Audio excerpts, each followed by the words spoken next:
what's up? It's your girl Joy, back with another video. So this is my third video in my Virginity series.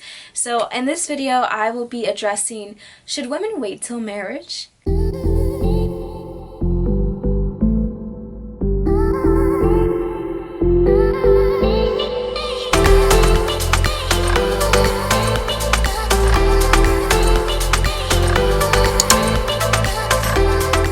Before you guys get offended, I want you to know that I've already addressed men in 2 separate videos, so definitely go check those out. Before this video, I did one on the TI scandal, and I did a video about men wanting virgins but not wanting to wait for them and the hypocrisy surrounding sex with men. So in this video, I will be addressing women. When it comes to sex, I hold men accountable and I hold them to the same standard as I do women. And I don't think women should just be the only ones to wait till marriage. I believe that waiting till marriage offers a variety of benefits, and this is why I think men and women should wait till marriage. Does waiting till marriage have its drawbacks? Well, yes, of course, everything has drawbacks. And in this video, I'm going to tell you why you should want to wait till marriage as a woman. I'm not telling you that you have to, and I'm definitely not telling you that you are worthless if you're not a virgin. Because honey, we are all diamonds in God's eyes. I do want to point out that I am a Christian, and a lot of times I do come from a Christian perspective. But for the sake of this video, my argument will be based in non-religious reasons as to why you should wait till marriage. And I also want to point out the fact that you do not have to be a Christian to wait till marriage. You don't have to be religious at all. There's a lot of non-believers out there who wait till marriage because of the benefits, and that's what I really encourage and promote on my channel. I also want to point out there that if you are not a virgin and you're watching this, I want to encourage you and tell you that you can still make that commitment in your life to wait till marriage. Sometimes in life we make mistakes and we give our virginity away to people who didn't deserve it. And that does not mean that you are screwed or you're damaged for the rest of your life.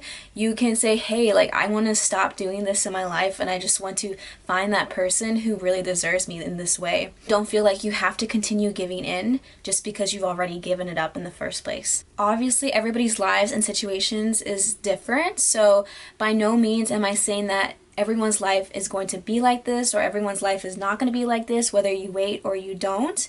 I am just giving my 2 cents and you can take it or leave it. I'm just asking you guys to weigh the cost of that decision. And I am not speaking on behalf of all men and women because obviously not all men or women think or act like this, and so there will be generalizations. So in the comment section will be timestamps for the topics. I will also link all of the stats and facts that I listed in this video in the description. Just wanted to give you a brief rundown of the topics. Number 1, risk of pregnancy. 2, sex does not always make a man stay. Women need emotional connection in sex, and sexually transmitted diseases impact women differently. So those are the 4 topics, and then I will kind of come to a conclusion at the end. Number 1 is the risk of pregnancy, and I think this is an obvious one, but if there's anything that I ever urge women to strongly understand is that we as women cannot act like men and behave like men when it comes to sex. And the reason for that is because we were made differently in the sense that we can get pregnant and men can't. And we all know that pregnancy can be life-altering, especially when it's unexpected and unwanted. And you might be thinking, well, whatever. Many people resort to things like Plan B, abortion, or adoption, but why even put yourself through that stress in the first place? As a woman, you don't want to ever put yourself in a situation where you can potentially be a single mother. Single mothers are really great, but it's a hard lifestyle to live. It's really hard work, especially when you are single and you're young.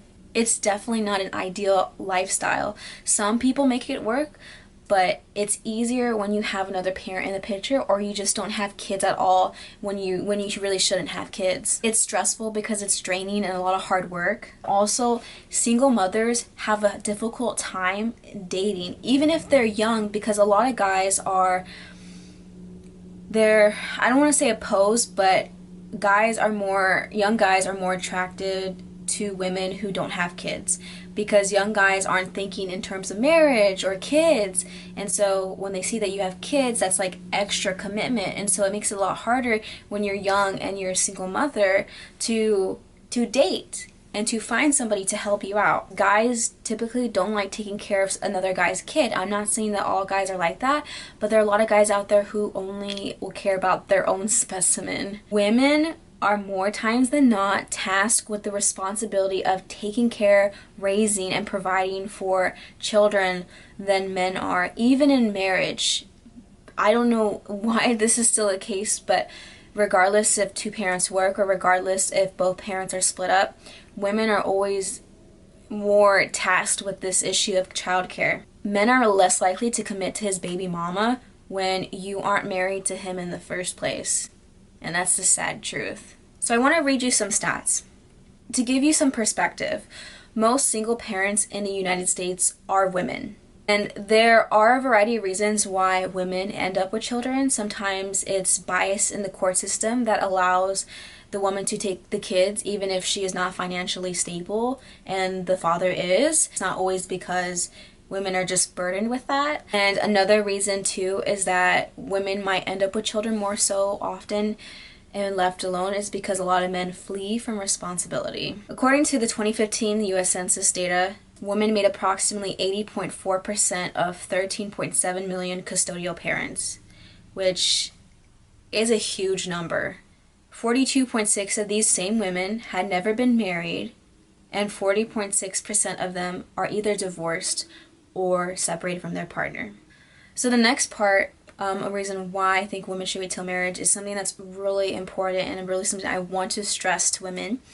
And that is, sex does not always make a man stay. We all know that men want sex. Some men pressure women into having sex with them, and a lot of men are all talk. They'll tell you that they want to get married to you. They will tell you that they love you.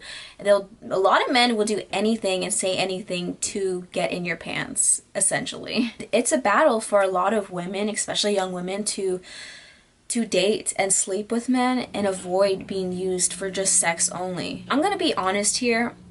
Obviously, I'm not a dude, so I don't 100% understand male psychology, but I do know this much. This is an approximation, by the way. Most guys, if not all, think with their junk about 95% of the time when chasing women. That's just like kind of like the reality. And this is something that is hard for men to control because it's natural and biological. It's just something that occurs because of testosterone. We all know that every single heterosexual male out there desires, needs, and wants sex and needs to release that tension. It's crazy to the point that some men out there will sleep with unattractive women or women they find unattractive just because they need to bust a nut. And once they bust that nut, they can finally think straight. A lot of men have more clarity and they think straighter when they don't need sex. So when after they like orgasm, and yeah. I remember reading like an article about this or something like that. So I don't remember the term, but I just know that like I was reading stuff about this and I learned a lot because I'm not a guy, so I don't know this from personal experience. A lot of guys are sex driven, and so a lot of their motives, intentions, and their actions and words are guided by their dick. That's pretty much like, guys have two brains, one in here and one down there, and that one down there does a lot of thinking. And once they stop making decisions based off what their ball sack wants, when guys don't need sex anymore, some of them reevaluate and realize that whoever they're sleeping with isn't the person that they thought they were before. So sometimes guys will be more critical of a woman's body, and in the harsher way sometimes, and guys will see women differently after sleeping with them, especially initially. And sometimes guys see when women sleep with them early on that those women are devaluing themselves. And essentially what happens is sometimes like a guy will think a woman's attractive when he's trying to sleep with her, and then after the fact when he's like slept with her, then he doesn't find her attractive. Now, that's like an extreme example, but that happens. So sometimes guys find out that they don't like that woman as much as they thought they did after sleeping with them. So basically, essentially, this is just men losing interest in women. A lot of women have bought into the lie that sleeping with men keeps them longer because that's what men desire, sex. But this could be further from the truth. When you buy into this lie, you run the risk of a guy losing interest in you because once you give him what he wants, sex, then a lot of guys leave. They ghost you, they're not interested anymore, yada yada. I would argue that this phenomenon happens more so at the beginning of relationships. There's a lot of people who don't wait till marriage and they have long-term relationships and they work out fine. So the longer that you make a guy wait, the less likely that this type of dynamic will happen. This happens a lot when women are willing to sleep with guys like right away. And I think women, you need to realize and understand this harsh truth that I'm about to tell you. We are easily replaceable when it comes to sex. I don't even like saying that because I don't think people are easily replaceable. But let me explain. Men can get good sex from other women as well, not just you. There will always be women just like you.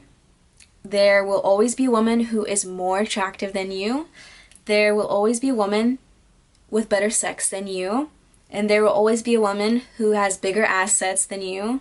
There will always be a woman willing to sleep on the first date, unlike you. So what sets you apart from these other women that could be the same level as you or better than you is your unique personality and your friendship status with that man.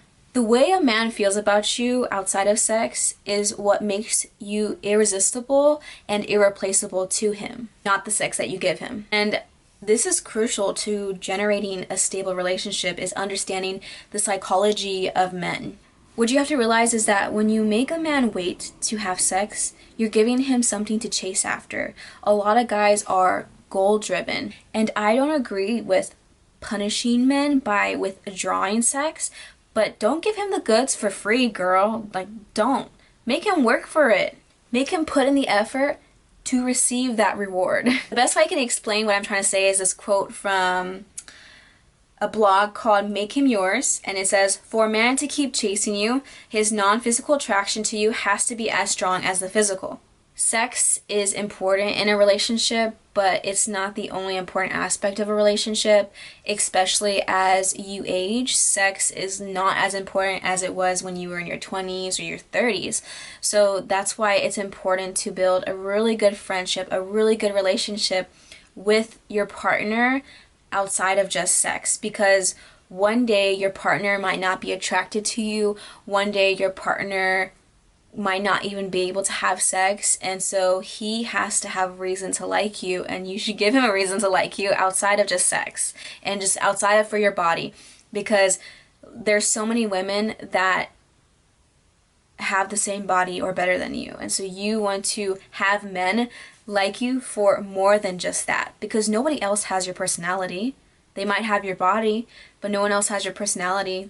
A relationship that's sustained over time is one that is based in friendship. When your husband, your boyfriend, your partner is your best friend, like, that bond's not going anywhere. The sex may leave, but your best friend will always be your best friend. Once a man is head over heels for you, it's really hard for him to fall out of love with you. You have to be a really horrible person for that to happen. I want to give you some stats. According to the 2018 divorce statistics on Wilkinson and Finneber Family Law Attorney website, and this is I think they pulled up stats from 100 and something things. It says almost 50% of all marriages in the United States will end in divorce or separation. And do you know who's following most of those divorces? Women, not men. Women file for divorce more often than men do. On average, women file for divorce at a 66% on average. This number has jumped to 75% in recent years. Men are usually not initiating divorces, and this is for a variety of reasons. Some men don't initiate divorces because the court and legal system will give all of the stuff, like the house and the kids and whatever, to the woman, so they don't divorce for that reason. But also, a lot of times, more than not, women are usually, who are dissatisfied in their marriage, they leave. Men usually don't do that as much. And so those are some reasons why, and I just wanted to give you those stats to show you that if you get married to somebody, usually it's the woman that divorces, not the man. The third reason why is women need emotional connection when it comes to sex. Men and women were created differently, and that's why we have to treat sex differently in certain areas. And one reason is that men, more times than not, when it comes to sex, is that they treat it more physically and women treat it more emotionally.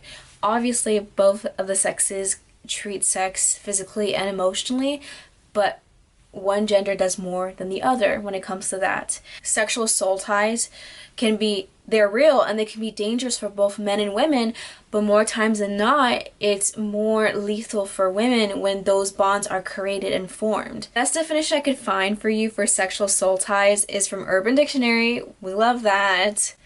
And I shortened it. It's a spiritual and emotional connection that you have with someone after being intimate with them, usually engaging in sexual intercourse. I've never had sex before, but I know this much from other people, is that you never forget the first person you slept with, and usually you also don't forget the other people that you slept with.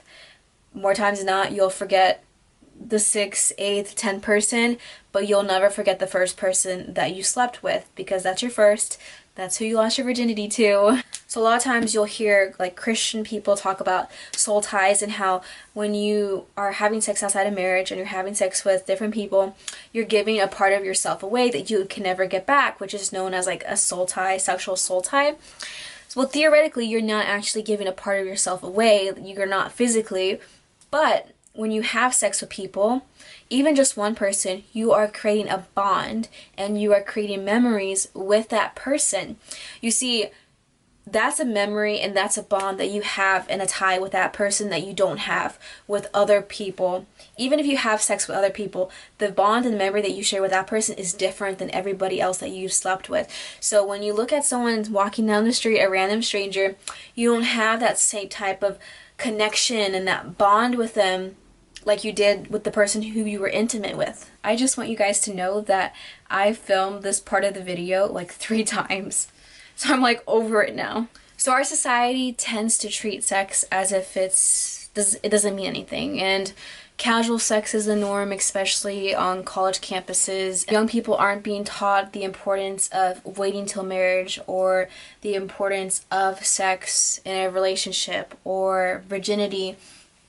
And a lot of us in society see virginity as a social construct, and as we see virginity and waiting till marriage, and we see sex, we see all of that as meaningless, and so we devalue sex. If our society views sex in this manner, that it's not valuable enough to confine within a marriage, and it's not valuable enough to only have with one person, then why are we naturally so highly selective with who we sleep with?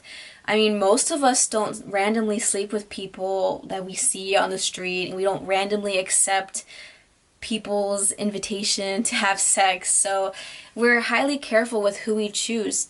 Because if you put this into perspective, if sex means nothing, if virginity is a construct, if it's meaningless and we can just do friends with benefits, we can have casual sex and no strings attached, then we wouldn't be highly selective with our partners, because if we're solely doing it to feel good, to have that euphoria from an orgasm, to just physically be better off and feel those type of way without actually being attached to someone, why are we highly selective? Because sex is intimate.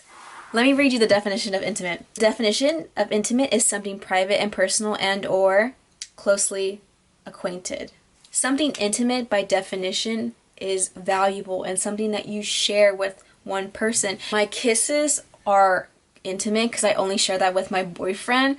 Like, I don't go kissing everybody. Sex is intimate because we don't share it with everybody, because there's value in sex. and there's value in who you have sex with, and a lot of us view sex as intimate, even though we live in a society that tells us that it's not. There's a psychological reason why on average, women can't do the friends with benefits, no strings attached, casual sexual encounter the same way a man can. 2006 study noted that males who are engaging in casual sex reported fewer symptoms of depression, and the females who had a history of casual sex reported the most depressive symptoms. So there's two things that I think of when I hear that on average women experience depression and depressive symptoms more than men when they engage in casual sex. One is probably because women are more prone to being attached to whoever they sleep with than men are. The other thing too is that women have internalized this shame and guilt associated with not being a virgin outside of marriage and with enjoying sex. So that's another reason why I feel like part of the study, those women are probably internalizing and feeling those feelings of feeling damaged or used because they're not virgins.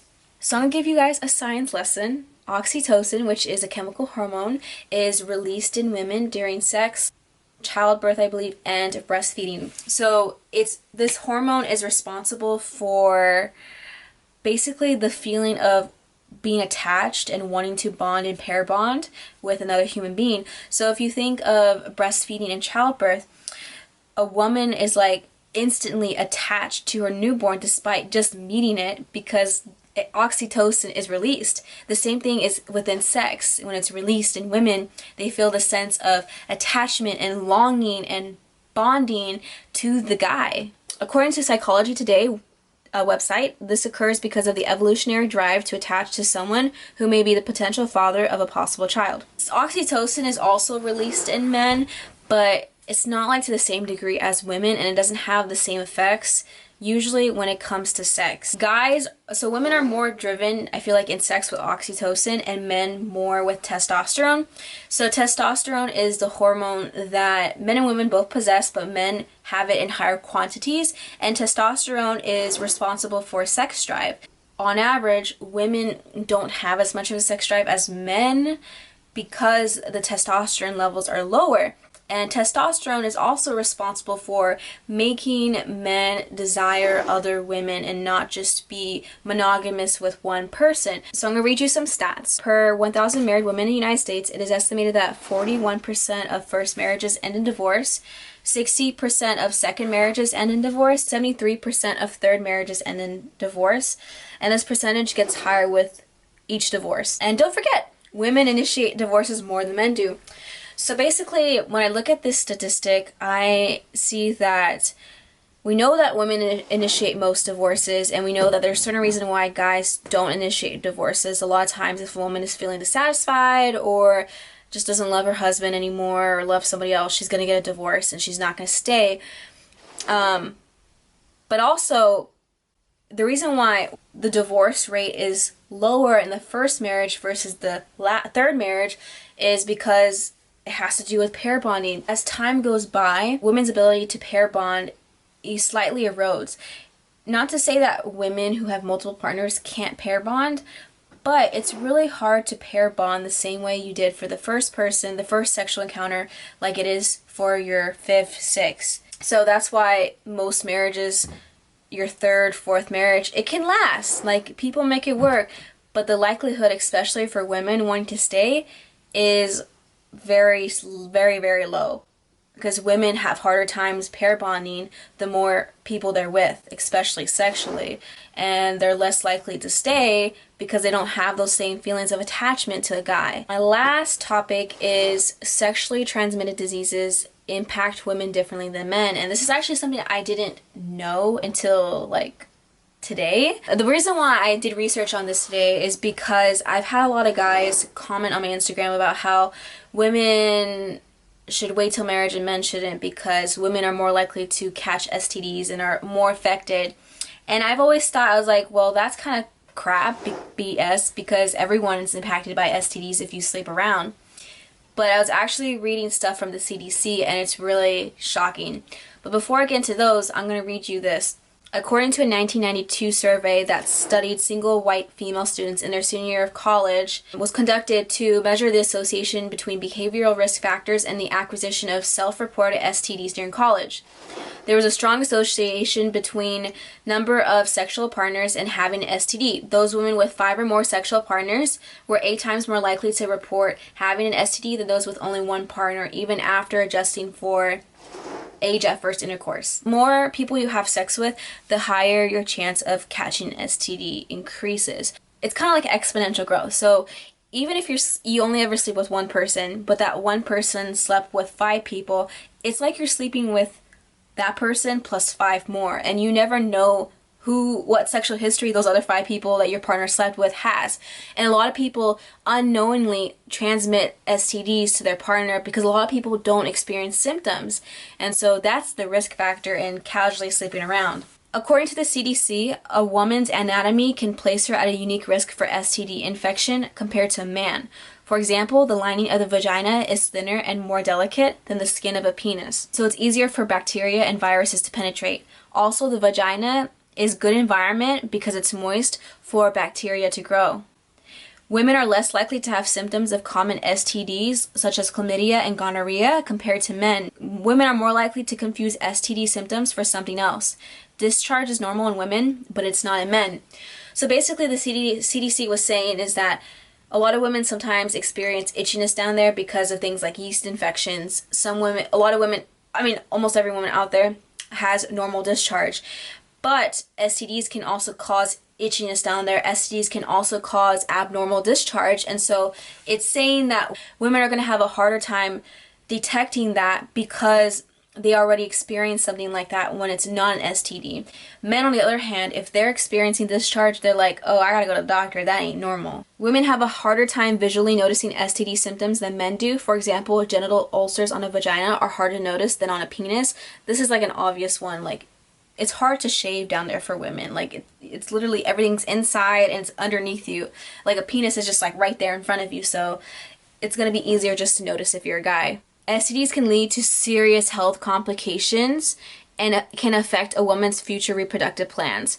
Listen up, ladies. For example, untreated STDs can lead to pelvic inflammatory disease, which is responsible for infertility and ectopic pregnancy.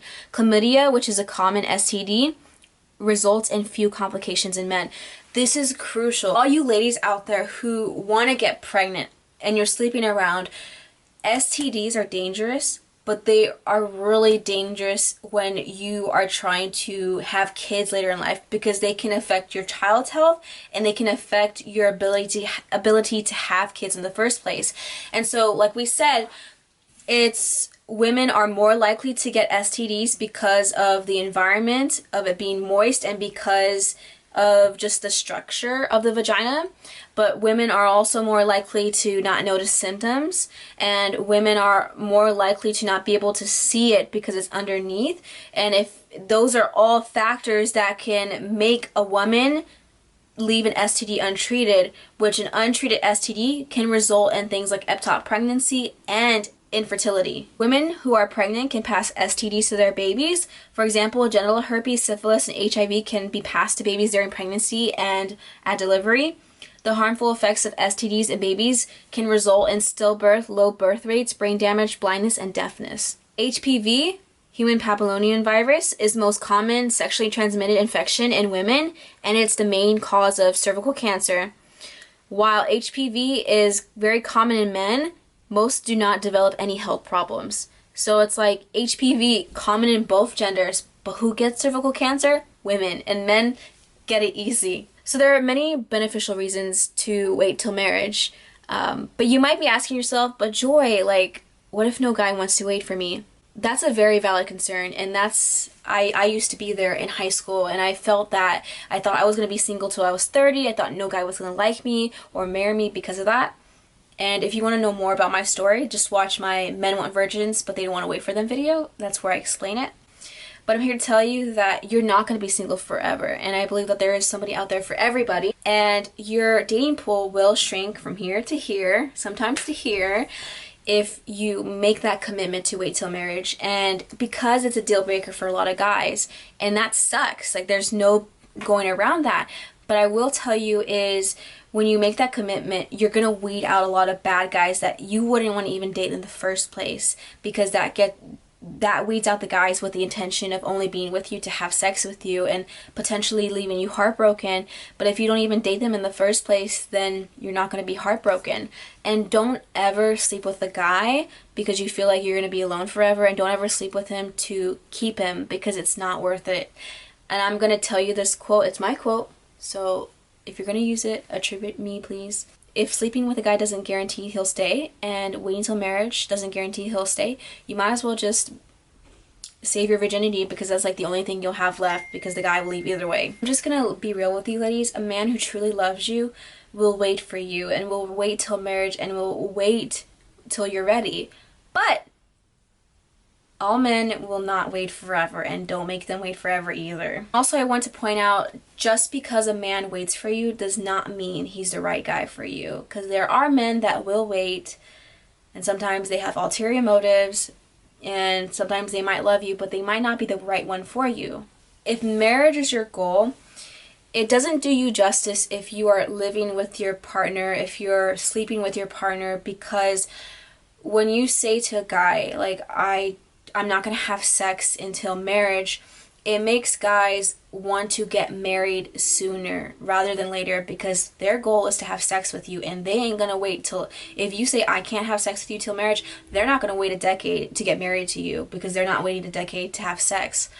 And this is not, I'm not trying to say get married early, and I'm not saying get married to have sex, but I'm just saying that when you sleep with a guy and you live with him outside of marriage, there's no incentive for a guy to marry you or marry you soon, because you're giving him all the benefits and the rewards of marriage without actually being married. And a lot of guys don't like commitment in the first place, and so if they can get that without commitment, they're like, woohoo. But don't abuse this power, and if you make someone wait till marriage, then don't continue withholding it, because if you do that, you are going to have a horrible marriage, and you're going to make your man resent you so much and hate you so much.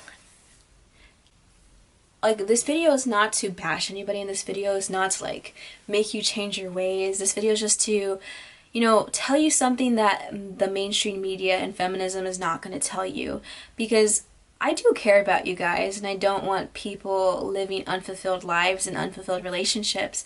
But what I care most about is that you're safe and that you're protecting yourself. So whether you wait or you don't wait till marriage, just make sure that you're protecting yourself mentally, physically, emotionally, physically, and spiritually. So I love you guys. Bye!